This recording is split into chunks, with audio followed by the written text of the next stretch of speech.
I'm going to turn it over to Igor Volsky. Um, Igor leads the Tax the Greedy Billionaires campaign and is the founder of Volsky Ventures. Previously, he served as the founding executive director of Guns Down America and has held leadership positions at Groundwater Action and the Center for American Progress. So let's dive more into the polling, Igor. Great. Thanks so much, Jessica. And so great to be here with all of you. I see so many familiar faces, both in the audience and my friends, many of my friends of panelists. So it's good to be in good company. I'm going to pick up a little bit where Maura left off, which is on the billionaires and on some of the bold solutions. Tax the Greedy Billionaires is really focused on taxing the ultra wealthy. There are about 300,000 households across the country with over $50 million who are sitting on a total of $40 trillion in wealth. And as you all know, that's a figure that's actually larger than our total national debt. So the good news is that there's so much money at this top 0.1% that we really don't need to be having conversations about taxing above $250,000 or $400,000 as we may have had in the past. We can really argue that we have to tax the ultra rich first. And we have to do that for two reasons. One is, of course, as we've been saying, to make the critical investments, to have the revenue to make the critical investments that our communities need and deserve. But secondly, and this is really critical, I think, to chip away at the power of wealth. Because wealth at those kinds of amounts, at 50 million plus, it isn't just sitting there still somewhere. It's actually actively working against American families by financializing everything. And as a result, you have the ultra wealthy actively using their wealth through private equity and other vehicles to make housing less affordable, to raise your rent, to raise your hospital bill, to lower wages, to reduce the quality of care and services that you receive, really across the board. So, and as some of these numbers will show, it's really, really important to set the crisis of extreme wealth at the kitchen table so that families understand how the ultra wealthy are directly impacting their lives, are literally taking dollars out of their wallets and making things a lot more expensive. And because the power of wealth to distort housing and healthcare markets is so immense, and again, we're seeing it all across the country, we have to make sure that we're taxing wealth at rates that actually reduce it. Not just, kind of at the margins and the wealth still grows and still has all that power to distort, but at rates that actually reduce it because billionaires shouldn't just pay more, they should have less. And so we're now in the process of working with some of your bosses to introduce a wealth tax called the five and dime, which is a 5% tax on wealth over $50 million and a 10% tax on wealth over $250 million.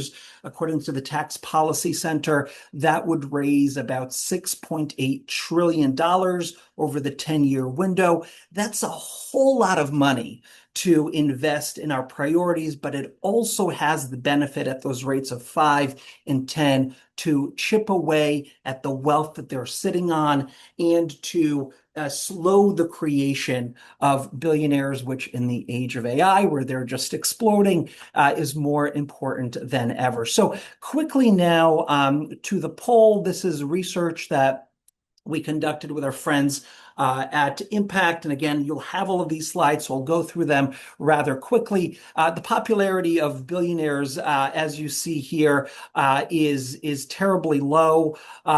Even amongst independents, you see pretty strong numbers. And of course, amongst Democratic primary voters, it's at 73. The one exception to that rule is actually Warren Buffett, who has pretty good numbers. And of course, he's someone who has a slightly different orientation than a lot of the billionaires we know. Let's go to the next slide here. And this is kind of to try to get a sense of how folks really understand the candidates who are associated or lawmakers who are associated with the idea of taxing the ultra wealthy and those who are not. What you see in this slide is that lawmakers who are associated with the idea of reducing wealth inequality, of taxing billionaires, just perform significantly better than some of the more, shall we say, milquetoast candidates or those who may have maybe a more muddled message when it comes to taxing billionaires. All right, let's go to the next slide. And this is really a question of what do you prioritize? And as you see here, the top three aren't terribly surprising: reducing cost of living, reducing corruption, making healthcare more affordable. But the thing to remember is all three of those are actually connected to the crisis of extreme wealth, right? Extreme wealth, by distorting housing, healthcare markets, is making the cost of living more expensive. Obviously, it's responsible for a whole host of corruption we're seeing in DC and all across the country. And by buying up emergency rooms, healthcare clinics, and hospitals, they are increasing the cost of healthcare pretty dramatically. So this notion of really connecting extreme wealth to the top issues that voters care about is really powerful. Let's go to the next slide.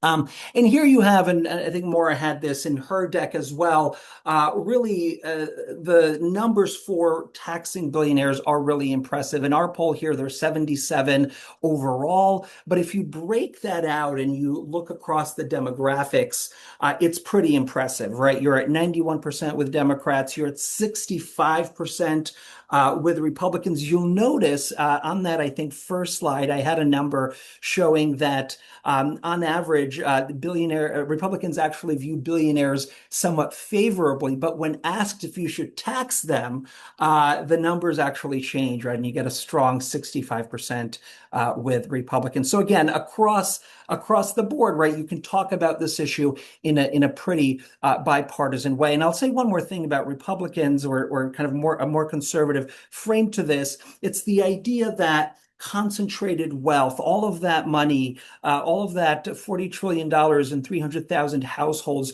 really makes it a lot harder for small businesses to start businesses, to grow businesses, to become entrepreneurs, to work towards the American dream when you have big players and companies out there controlling markets, monopolizing markets, and nudging them out. All right, let's go to the next one.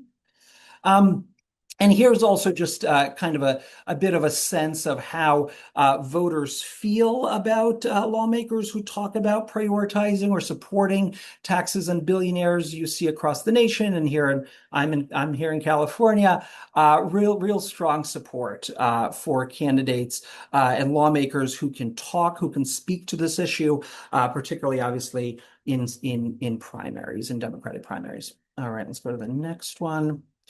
And here, we looked at Gavin Newsom's numbers. He's someone who, obviously, as you all know, has a very, very muddled position on taxing billionaires, and someone who I think at best says it's something we should consider on the national level. Once folks learn that that's his position, both in the overall context, but also among Dem primary voters, his support really drops because, as all of our numbers have shown, we're in a real populist moment where folks who can communicate why this is such a crisis and connect it to what shapes and challenges people's lives really, resonates better, I'll say, with the public. And let's go to the next one.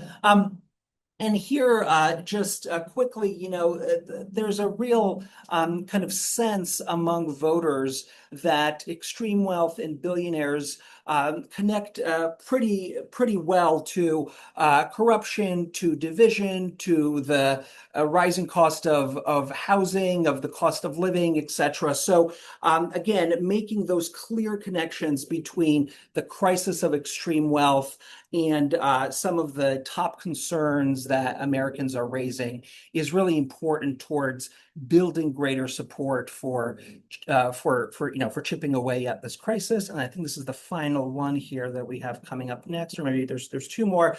These are just some messages that we tested. Some of them I've previewed here around the tax system being unfair, extreme wealth increasing healthcare costs, housing costs. And if you go to the next slide, when you give folks that message, you actually see support increase when it comes to backing candidates that support raising taxes, and when it comes to taxing billionaires. So the message, again, contextualizing in people's experience, really moves folks. And maybe this is the last slide. Maybe there's one more. The last one here, just I guess to show that again, that there's a real way to talk about the need to tax billionaires that again couches it in the way people experience the economy.